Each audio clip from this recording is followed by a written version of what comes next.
Nadreen, Jamaat Islami के साथ हाथ हो गया है इतने लंबे धरने के बाद। यानी 26 तारीख को वो आए थे जुलाई की, फिर जो कुछ उनके साथ हुआ, उनके कुछ कारकुन गिरफ्तार किए गए, बाद में रिहा कर दिए गए। 35 के करीब कारकुन थे जिनको रिहा किया गया था उस वक्त जब मुज़ाकरात शुरू हुए थे जमात इस्लामी के और गवर्नमेंट के। जमात इस्लामी ने 10 मुतालबात रखे थे। उन 10 मुतालबात में से कितने मंजूर हुए और कितने मंजूर नहीं हुए और जमात इस्लामी किन शराइत के ऊपर उठकर गई, ये चीज़ें मैं आपके सामने रख दूंगा अभी थोड़ी देर के बाद। लेकिन पहले आपको ये एक वीडियो आपने देखी होगी, इसकी ये तस्वीर एक आपको दिखा देते हैं क्योंकि कॉपीराइट का इशू हो जाता है फिर। ये इसमें राणा मशहूद साहब बैठे हैं, शहबाज शरीफ साहब को मैच दिखा रहे हैं और ये जो भाला फेंकने का मैच था, नेज़ा फेंकने का, ये जवेलियन थ्रो उसमें होता है। ये ओलंपिक्स के अंदर जीता है अरशद नदीम ने पाकिस्तान के लिए गोल्ड मेडल। तो एक तो ये अरशद नदीम की अपनी ज़ाती कामयाबी है, ये कोई पाकिस्तान की हुकूमत की कोई कामयाबी नहीं है, किसी इदारे की कोई कामयाबी नहीं है, किसी ने इसके अंदर कोई हाथ नहीं बटाया। वो बंदा बेचारा अकेला धूपों के अंदर प्रैक्टिस करता रहा, वो लगा रहा, हत्ता कि उसके पास ये जो नेज़ा फेंकते हैं ये ख़रीदने के पैसे भी नहीं होते थे। तो इस किस्म की सूरत हाल में इस बंदे ने कोशिश करते करते ये मुकाम हासिल कर लिया और आज जो उसकी जीत है और उसकी कामयाबी है उसके हिस्सेदार बनने के लिए सारे आ गए। कोई 10 लाख रुपए दे के हिस्सेदार बन रहा है, कोई 50 लाख रुपए हिस्सा दे के। और मैं उन लोगों की बड़ी कदर करता हूं जो अपनी जेब से दे रहे हैं, लेकिन जो लोग सरकार का पैसा लुटा रहे हैं, तो हसीना वाजिद भी ऐसे ही पैसे बांटती थी। यानी ये अगर सियासतदानों को ये लगता है कि स्पोर्ट्समैन में या खिलाड़ियों में पैसे बांट के वो आवाम को अपने करीब कर लेंगे, तो ऐसा नहीं होता। हसीना वाजिद भी बड़े पैसे बांटती थी, बड़े इनाम बांटती थी, बड़ी ज़बरदस्त तस्वीरें उनकी भी आती थी। हसीना वाजिद के आसपास भी एक झुरमट होता था सहाफ़ियों का जो हर वक्त उनकी तारीफें करता था। जो पाकिस्तान में हुक्मरान ये समझते हैं ना कि सारा कुछ हमारे काबू आ गया है, हसीना वाजिद के भी अपने सरकारी मुल्ला थे जिनको सामने बिठाकर वो जैसी मर्जी बातें कर लेती थी। जब दिल करता था इस्लाम का चूरन भी बेच लेते थे, जब दिल करता सेकुलर भी हो जाते थे। खिलाड़ियों को बिठा लिया, कभी किसी और को, कभी फनकारों को बिठा लिया। तो ये हसीना वाजिद के भी ये सारे चौंचले थे, लेकिन कोई भी काम नहीं आया। और वही सारे लोग जो कल तक उनके आसपास घूमते थे, अब वो बांग्लादेश को एक आज़ादी की मूवमेंट के तौर पे देख रहे हैं जो नौजवानों ने वहां पे कर दिया है। बहरहाल ये शहबाज शरीफ की वीडियो जनाब राणा मशहूद साहब ने रिकॉर्डेड वीडियो मुबैना तौर पे दिखाई। शहबाज शरीफ साहब को लाइव मैच तो ये नहीं था। जब देख लिया कि वो प्लेयर जीत गया है तो मुबैना तौर पर एक वीडियो रिकॉर्ड करके शहबाज शरीफ के सामने स्क्रीन पे दिखाई गई और हर जगह इन्होंने इमरान खान की नकल करनी होती है। हमें अच्छी तरह याद है इमरान खान साहब अपने दोस्तों के साथ बैठकर क्रिकेट का मैच देख रहे थे और पार्टी के लोग बैठे हुए थे और वहां एक सेलिब्रेशन वाला माहौल था। अब ये उसकी नकल करने के लिए, यानी जो काम इमरान खान ने करना है ना, वो शरीफ खानदान ने करना ही करना। सारी जिंदगी इनकी जो है वो नकल करते हुए गुजर गई है और नकल के लिए भी तो अकल चाहिए होती है और अकल इनमें है नहीं। ये नहीं उठ के सेलिब्रेशन भी ऐसी अजीबोगरीब किस्म की है, को मुक्के बना के ऐसे ऐसे उसको करंट लग गया, वो दूसरा जो है वो कभी यूं कर रहा है कभी ऐसे कर रहा है। ये क्या चल रहा है भाई? ये किस तरह की सेलिब्रेशन हो रही है? ये नहीं कैमरामैन की तरफ देख के सेलिब्रेट कर रहे हैं, कैमरामैन को भी इन्वॉल्व किया हुआ है और कैमरामैन एग्जैक्टली उसी वक्त वहां पे मौजूद था जब वो रिकॉर्डेड पीस दिखाया जा रहा था। कभी वो कैमरा उधर मोड़ता है टेलीविजन की तरफ, स्क्रीन की तरफ, फिर वो मोड़ता है जनाब ये शहबाज शरीफ साहब बैठे हैं, फिर थोड़ी सी बेचैनी दिखाता है। ये क्या चल रहा है? ये यानी कोई चीज भी इनकी नेचुरल नहीं है, कोई चीज भी असली नहीं है, सारा कुछ ही जाली है। आए भी जाली फार्म पे है ना, जाली फार्म 47 के ऊपर जो हुकूमत बनेगी वो तो खुशी भी जाली मनाएगी। इनकी खुशियां जाली, इनके गम जाली, इनकी हमायत जाली, इनकी मुखालफत जाली, ये खुद भी जाली, इनकी हुकूमत भी जाली। ये इनके हालात हैं। अब वहां पे जनाब ये वीडियो जारी कर दी और उसके ऊपर लोगों ने वो लत्ते लिए हैं और नवाज शरीफ साहब ने कोई 2-2.5 महीने बाद दोबारा ट्वीट किया और ट्वीट तो उन्होंने किया अरशद नदीम के हक में, उन्हें मुबारकबाद दी।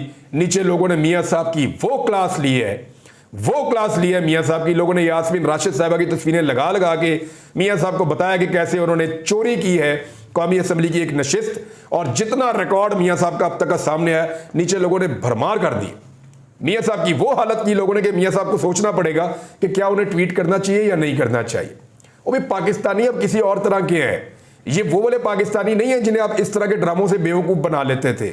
लोगों में अब बहुत ज्यादा शऊर है और ये वेल अवेयर्ड है, ये हर चीज के बारे में जानते हैं, इन्हें पता है। इसी तरह की बातें जो ये लोग कर रहे हैं ना पाकिस्तानी नौजवानों के बारे में, मैं आपको फिर बता रहा हूं, जिस तरह की बातें पाकिस्तान की अशराफिया पाकिस्तान के नौजवानों के बारे में कर रही है, ऐसी ही बातें बांग्लादेश की अशराफिया बांग्लादेश के नौजवानों के बारे में करती थी।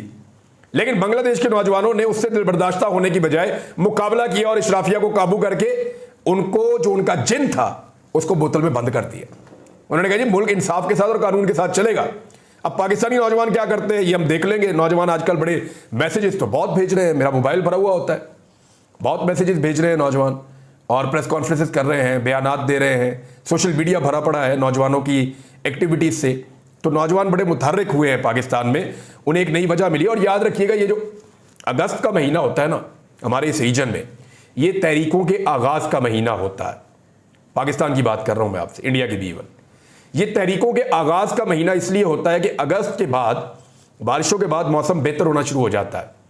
अगस्त में जो तहरीक बनती है, यहां पे यौम आज़ादी पाकिस्तान का भी और इंडिया का भी इसी महीने के मिड में 14 और 15 को, फिर सितंबर और अक्टूबर में जाके मौसम बेहतर होना शुरू हो जाता है। जो तहरीक अगस्त में शुरू होती है वो अप्रैल तक जाती है, मार्च और अप्रैल तक। तो ये 8 महीने 7 महीने बड़े मुश्किल होने वाले हुकूमत के लिए, हुकूमत को लग पता जाएगा। अब जरा देखें जमात इस्लामी के मुतालबात क्या थे और मंजूर कितने हुए, इसके बारे में मैं आपको, बल्कि हम लिखा हुआ भी आपको दिखा देते हैं ताकि आपके सामने आ जाए कि एक्चुअली जमात इस्लामी ने क्या कहा था और लोगों को क्या कहकर लेकर गए थे और जमात इस्लामी ने हासिल क्या किया है। तकारीर में कुछ और चीज़ें भी थी, यानी वो कहते थे कि 1300 सीसी गाड़ियाँ इस्तेमाल करें, आप बड़ी बड़ी गाड़ियाँ क्यों इस्तेमाल करते हैं, बहुत सारी चीज़ें थी। लेकिन जो एक्चुअली 10 मुतालबात 10 जमात इस्लामी ने पेश किए थे, हुकूमत के सामने रखे थे कि इन पे हम कंप्रोमाइज़ नहीं करेंगे, वो जरा मुतालबात आप देख लें, फिर बताता हूँ उनमें कितने मंजूर हुए हैं। नंबर 1, हुकूमत 500 यूनिट तक बिजली इस्तेमाल करने वालों को 50% रियायत देगी। यानी जो लोग 500 यूनिट तक बिजली इस्तेमाल करेंगे उनका बिजली का बिल आधा कर दिया जाएगा। आधा बिजली का बिल उन्हें मिलेगा, पूरा नहीं मिलेगा। क्या यह शर्त मंजूर की गई? तो जवाब है नहीं। दूसरी शर्त, हुकूमत पेट्रोलियम लेवी को खत्म कर देगी और कीमतों में इजाफा वापस ले लेगी, यानी पेट्रोल सस्ता हो जाएगा। क्या पेट्रोल सस्ता हो गया और पेट्रोलियम लेवी पे जो पेट्रोलियम की लेवी जो है खत्म हो गई? तो जवाब है नहीं। नंबर 3, जो लोग खाने पीने की चीजें और जरूरत की चीजें बाजार से खरीदते हैं उनकी कीमतों में फिल फौर 20% तक कमी लाई जाएगी। क्या यह हुआ? तो जवाब है नहीं। नंबर 4, स्टेशनरी आइटम्स पर लगाए गए टैक्सेस फौरन खत्म किए जाएंगे। बच्चे पढ़ते हैं ना, कागज, पेंसिल, पेन, बाकी चीजें, स्टेशनरी जो तालीम से मुताल्लिक चीजें हैं, उनके ऊपर टैक्स लगा दिया है। और ये टैक्स जो लगा है ये IMF ने लगवाया टैक्स। हुकूमत पाकिस्तान ने थोड़े दिन पहले IMF को कहा था ये टैक्स खत्म कर दें और हमें मौका दे दें, ये टैक्स के साथ हमारे लिए मुश्किल हो रही है। तो IMF ने ये शर्त मानने से इनकार कर दिया था, लिहाजा ये टैक्स पाकिस्तान ने लगाया हुआ है। जमात इस्लामी का ये वाला मुतालबा भी मंजूर नहीं हुआ। 5वां मुतालबा, हुकूमती अखराजात कम किए जाए और गैर तरक्याती अखराजात पर 35% कट लगाया जाए। अभी जो इन्होंने सरकारी मुलाजमीन को जो अपने मनपसंद है उनको कैसे कैसे बोनस दिए, उनकी खबरें मैं आपको पढ़ के सुना रहा था थोड़े दिन पहले। मैं आपको बता रहा था कि जरदारी साहब ने ऐवान सदर का खर्चा बढ़ा दिया है, वजीर आजम ने वजीर आजम हाउस का खर्चा बढ़ा दिया है, वजीर आला ने वजीर आला हाउस का खर्चा बढ़ा दिया है। इनके लोग गाड़ियों पे गाड़ियां खरीद रहे हैं, स्पीकर के लिए नई गाड़ी 10 करोड़ रुपए की वीगो डाले बहुत सारे साथ आ रहे हैं। तो खर्चा तो ये बढ़ाते चले जा रहे हैं, कम कम कर रहे हैं। तो इन्होंने खर्चा इतना बढ़ा लिया है, क्या वो 35% कट लगा? तो जवाब है नहीं। नंबर 6, कैपेसिटी चार्जेस और IPPs को डॉलरों में अदायगी का मुआहदा खत्म किया जाए। क्या IPPs के कैपेसिटी चार्जेस खत्म हो गए? तो जवाब है नहीं हुए। क्या डॉलरों में अदायगी का मुआहदा खत्म हो गया? तो जवाब है नहीं हुआ। 7वां मुतालबा, IPPs के साथ किए गए मुआहदों का असर-ए-नौ जायजा लिया जाए। हाँ, इस मुतालबे में हुकूमत ने वादा किया कि हम ये करेंगे, लेकिन फिलहाल कुछ नहीं हुआ इस पे। और ये मुआहदे जो खत्म हो जाएंगे वही खत्म हो जाएंगे और कुछ को जो है वो कोई ना कोई रिलीफ दे के बीच में से निकाल देंगे, लेकिन ये मामला भी खत्म होता हुआ दिखाई नहीं दे रहा। नंबर 8, ज़राअत और सनत पर जो नाजायज टैक्सेस लगे हुए हैं उनको 50% कम किया जाए। क्या ज़राअत और सनत के ऊपर लगे हुए टैक्सेस को 50% तक कम किया गया? तो जवाब है जी कि नहीं किया गया, ये मुतालबा भी नहीं माना गया। 9वां मुतालबा, सनत, तजारत और सरमायाकारी को यकीनी बनाया जाए ताकि नौजवानों को रोजगार मिले। नौजवान तो नौकरियां ढूंढने पाकिस्तान से बाहर जा रहे हैं। जितना रश फॉरेन ऑफिस के बाहर लगा हुआ उतना तो कहीं पे भी नहीं है। एम्बेसियों के बाहर रश लगे हुए हैं। नौजवान, पाकिस्तान का जो पढ़ा लिखा नौजवान है वो भी बाहर जाना चाहता है, जो पढ़ा लिखा नहीं है वो कहता है लेबर करवा लो, मैं भी पाकिस्तान छोड़कर जा रहा हूं। इस मुल्क में नौजवान रहने नहीं चाहते। 70% तालिब इल्म चाहते हैं कि वो पाकिस्तान छोड़ के बाहर चले जाएं। और पाकिस्तानियों की एक बहुत बड़ी तादाद 94% के बारे में क्लेम किया गया था थोड़ा अर्सा पहले एक सर्वे में कि वो चाहते हैं कि वो पाकिस्तान छोड़ के हमेशा के लिए पाकिस्तान से बाहर चले जाएं। अब ये तो पाकिस्तान की हालत है। और क्या सनत और तजारत और सरमायाकारी को फरोग दिया जाएगा, या इसके हवाले से कोई पॉलिसी है? सनतें लगातार नीचे जा रही हैं, तजारत पाकिस्तान कैसे करेगा? तजारत हो नहीं पा रही, पाकिस्तान एक्सपोर्ट नहीं कर पा रहा। और सरमायाकारी कैसे ठीक होगी? वो तो लॉ एंड ऑर्डर के साथ ठीक होगी, वो तो कानून की हुक्मरानी के साथ ठीक होगी, वो तो रूल ऑफ लॉ के साथ ठीक होगी, और वो चीज़ें पाकिस्तान में है नहीं। नंबर 10, तनख्वाहदार तबके पर टैक्स खत्म किया जाए। क्या किया गया? नहीं किया गया। मुराद याफ्ता तबके को टैक्स नेट में लाया जाए। क्या लाया गया? नहीं लाया गया। तो अभी तक तो इसमें से कुछ भी नहीं हुआ। अच्छा, जिन शराइत के ऊपर ये खत्म हुआ एहतजाज या धरना, जरा आप ये देख लीजिए कि मांगा क्या जमात इस्लामी ने और उन्हें मिला क्या है। कुछ वादे मिले हैं, या ऐसा लगता है कि एक पॉलिटिकल पार्टी जो इलेक्शन में जा रही है, इलेक्शन में जाने से पहले एक मंशूर जो लिखा जाता है ना, जिसपे आमतौर पे अमल दरामद नहीं होता, वो सिर्फ इलेक्शन लड़ने के लिए होता है, एक स्टंट के तौर पे होता है।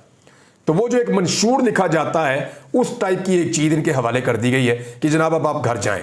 वो छनकना दे के नहीं भेज देते किसी को, जाओ खेलो जाके इससे। और जमात इस्लामी के साथ वो वाला गेम कर दिया।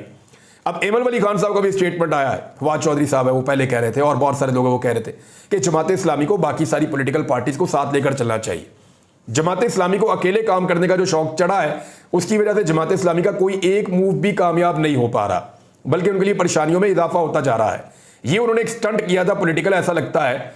और जो मुतालबात उनके थे, मैंने पहले दिन कहा था कि या तो ये हुकूमत घर जाएगी या जमात इस्लामी नाकाम होकर वापस जाएगी, क्योंकि ये मुतालबात मानना हुकूमत के बस की बात नहीं है। अच्छा जी, धरना खत्म करने पर मुआहिदा जो तय पाया, उसकी कॉपी मंजर आम पे आ गई है। और मुआहिदे में कहा गया कि रेवेन्यू बढ़ाकर तनख्वाहदार तबके पर टैक्स को हर मुमकिन कम किया जाएगा, पता नहीं कब। बिजली के बिलों और टैक्सेस को फौरी तौर पर कम किया जाएगा, पता नहीं कब। जिस दिन धरना खत्म हुआ है उस दिन 2.5 रुपए से ज्यादा बिजली का यूनिट फिर बढ़ गया है। यानी बिजली की कीमत कम करने के ऊपर धरना सबसे मेन पॉइंट था इनका, कि बिजली की कीमत हम कम करवाएंगे। और जिस दिन इनका धरना खत्म हुआ, वो इस खबर के साथ खत्म हुआ कि आज 2.5 रुपए से ज्यादा बिजली का फी यूनिट दोबारा हुकूमत ने बढ़ा दिया है। ये तो हो गया। मुआहदे के मुताबिक बड़े जागीरदारों और लैंड होल्डर्स पर इनकम टैक्स का मुअस्सर निज़ाम वज़ा किया जाएगा। ताजरों और एक्सपोर्टर के मसाइल के हल के लिए कमेटी बनाई जाएगी। मुआहदे में तय पाया कि आईपीपीज के मुआहदों पर मुकम्मल नजरसानी की जाएगी। आईपीपीज के मामले पर टास्क फोर्स कायम होगी जो 11 माह में काम मुकम्मल करेगी। मुआहदे के मुताबिक सरकारी सतह पर इस्तेमाल होने वाली गाड़ियों को 1300 सीसी तक महदूद किया जाएगा। अभी गाड़ियां लेके दी है, 10 करोड़ रुपए की गाड़ी लेके दी स्पीकर के लिए, खबर आई हुई थी। सबकी गाड़ियां बड़ी बड़ी है। 1800 सीसी तो ये कम से कम इस्तेमाल करते हैं, आप 1300 सीसी की बात कर रहे हैं। ये तो 6-6 हज़ार सीसी गाड़ियां, 4-4 हज़ार, 3-3 हज़ार, पता नहीं कौन कौन सी होती हैं, मुझे तो इतना पता भी नहीं है कि बड़ी बड़ी गाड़ियां ये लोग इस्तेमाल करते हैं। इनके तो घर की सब्जी 1300 सीसी की गाड़ी में नहीं आती। ये जमात इस्लामी वाले कहां से ख्वाब देख रहे हैं? हुकूमत ग़िज़ाई अशिया की कीमतों और टैक्स में कमी करेगी। वादे रहे जमात इस्लामी का धरना 2 हफ्ते तक जारी रहा, और मोहसिन नकवी तारड़ ने इनके साथ मुज़ाकरात किए। वज़ीर आज़म तो इनको मिला भी नहीं। तो इस तरह जमात इस्लामी का जो है वो धरना खत्म हो गया और सारे हंसी खुशी रहने लगे। जमात इस्लामी के धरने से फर्क क्या पड़ा, गौर कीजिएगा। जमात इस्लामी निकली, आई, आकर बैठी, धरना दिया, मुज़ाकरात किए, वापस चली गई। जमात इस्लामी के आने वाले दिन से एक दिन पहले, यानी 25 जुलाई से, आज की तारीख है जी 9 अगस्त, 25 जुलाई को जैसा पाकिस्तान था, क्या 9 अगस्त को उससे बेहतर पाकिस्तान है? मेरा सवाल है आपसे। 2 हफ्ते से ज्यादा का धरना दिया ना इन्होंने, उसमें कुछ तो अचीव किया होगा ना, कुछ तो वो क्लेम कर सकते हैं कि ये वाली चीज हमने अचीव कर ली। क्या कोई चीज उन्होंने अचीव की? सिर्फ एक पॉलिटिकल स्टंट के अलावा मुझे ये कुछ भी नहीं लगा।